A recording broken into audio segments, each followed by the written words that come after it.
psychics, are they real or not?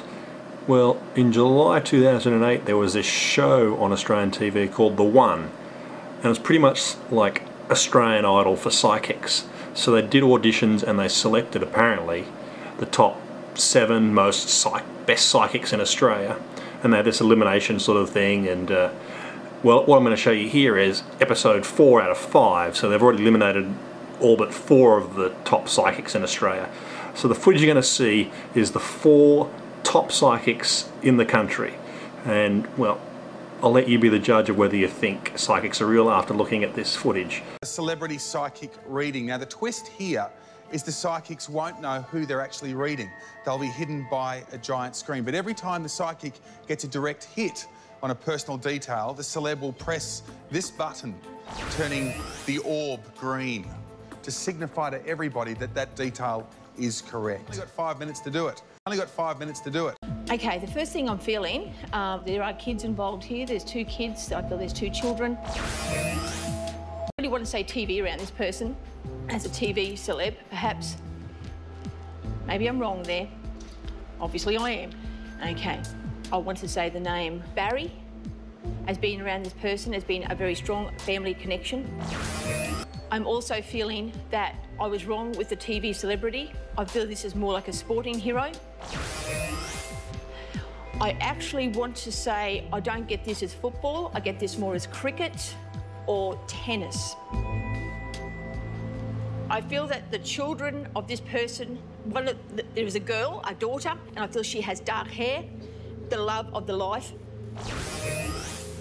I feel she does dancing now, and that's become a focal point for the whole family. So, there we have Charmaine Wilson's reading of Australian surf lifesaving champion Guy Leach. A few guesses, a few hits, a few misses, but more hits than misses by the looks of that.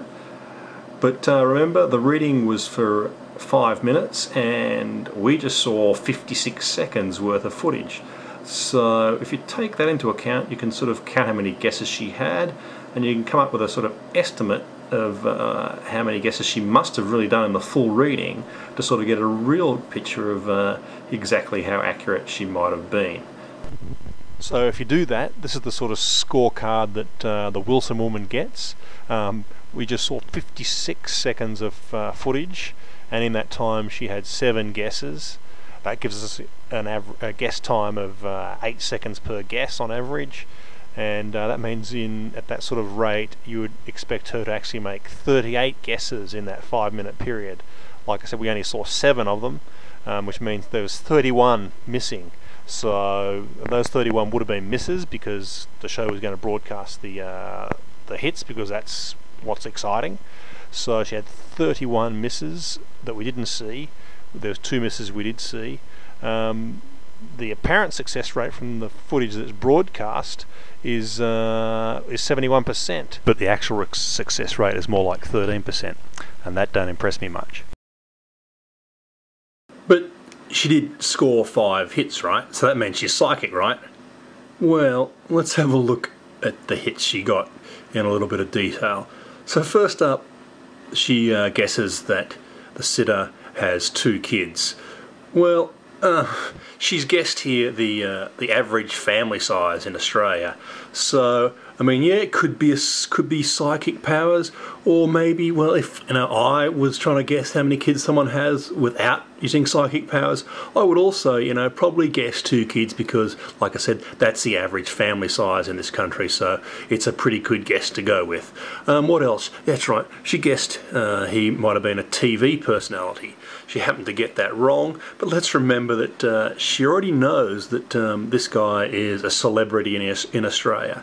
So where do we get our celebrities from in Australia? We either get them from television, we get them from sport, or we get them from film. And so she's gone with the television personality. She ends up being wrong.